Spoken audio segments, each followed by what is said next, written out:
समय में निश्चित रूप से हमें बाम्बू को बढ़ाना है। नुमालीगढ़ में बाम्बू से इथेनॉल बन रहा है, उस पेट्रोल में बाम्बू से बना हुआ 20% इथेनॉल डाल दो ताकि बांग्लादेश को पेट्रोल भी सस्ता मिलेगा और प्रदूषण भी कम होगा और आसाम के लाखों करोड़ों युवाओं को बाम्बू बेचने से और इथेनॉल बनाने से रोजगार मिलेगा। বাঁশ আসামের অর্থনীতিতে বিপ্লব আনবে।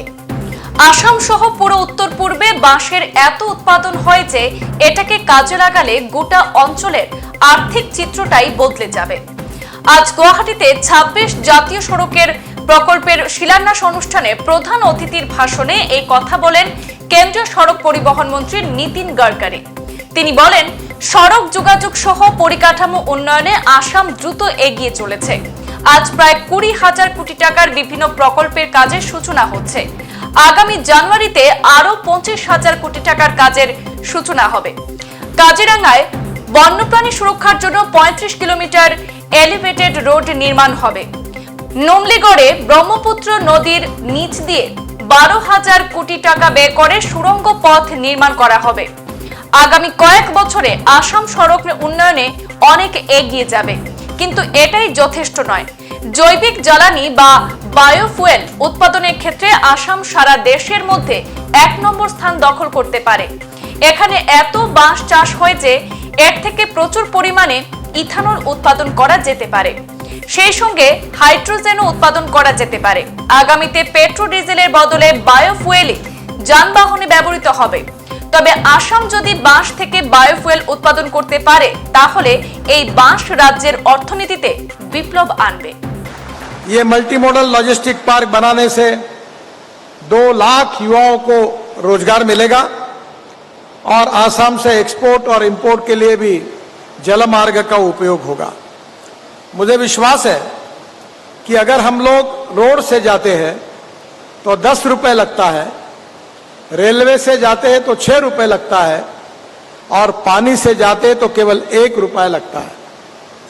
और इसलिए मैं जब शिपिंग मिनिस्टर था, इनलैंड वाटरवेज का था, तो मैंने ब्रह्मपुत्रा का ड्रेजिंग पूरा किया।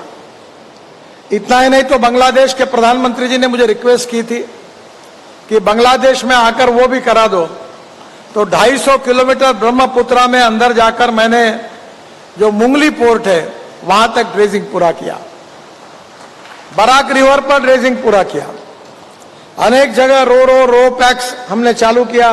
पटवारी जी यहाँ उपस्थित है, उन्होंने अनेक जगह पर उस समय मुझे मांग की थी और निश्चित रूप से वो योजनाओं को पूरा किया।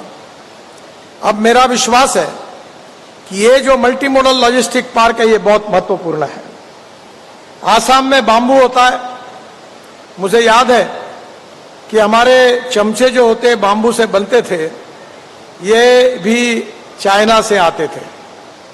तो मैंने मजाक में कहा कि क्या हमारे देश में चमचों की भी कमी है।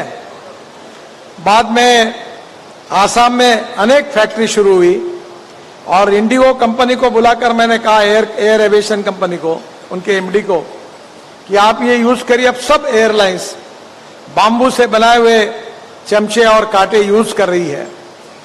आने वाले समय में निश्चित रूप से हमें बाम्बू को बढ़ाना है। नुमालीगढ़ में बाम्बू से इथेनॉल बन रहा है और वहां के जो एमडी है वो हमारे नागपुर में एमईसीएल के एमडी थे।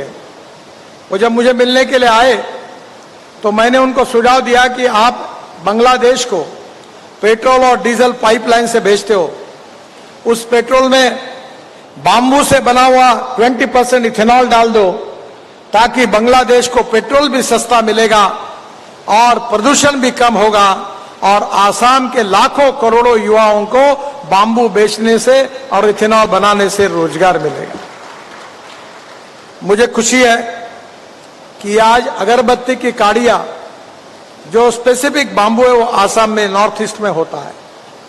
और मैंने आज मुख्यमंत्री जी को कहा है कि केवल काड़िया बनाने की इंडस्ट्री आप यहां डालिए। त्रिपुरा, अरुणाचल, मेघालय, मणिपुर, आसाम और पूरे देश में भेजिए।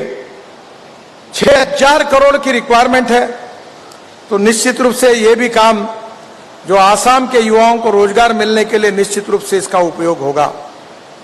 मुझे खुशी है कि जोगीघोपा ये जो मल्टी मॉडल पार्क है ये निश्चित रूप से नॉर्थ ईस्ट के विकास में एक ऐतिहासिक और रिवोल्यूशनरी ऐसा कदम है और इससे हमारे यहां से आयात निर्यात इंपोर्ट एक्सपोर्ट बड़े प्रमाण पर बढ़ेगा। और एक मेरी प्रार्थना है आदरणीय मुख्यमंत्री जी से कि मैं अल्टरनेटिव फ्यूल पर बहुत काम करता हूं। 2004 से कोशिश करते रहता हूं कि पेट्रोल डीजल का पर्याय मिले और मुझे खुशी है कि आज सब बातों को सिद्ध हुआ है। मेरे पास हाइड्रोजन पर चलने वाली गाड़ी है जिसका नाम है मिराई। जापान में टोयोटा की गाड़ी है, मिराई का अर्थ होता है फ्यूचर।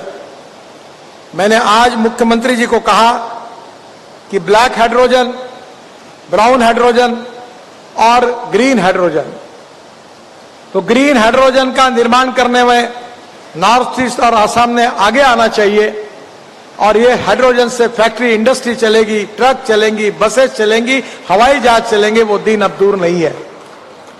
और हमारा देश ऊर्जा को आयात करने वाला है, हमारा देश ऊर्जा को निर्यात करने वाला देश बने, ये बात मैंने उनको कही। সংবাদ এই পর্যন্তই, ফিরছি পরবর্তী অন্যান্য আপডেট নিয়ে। ধন্যবাদ।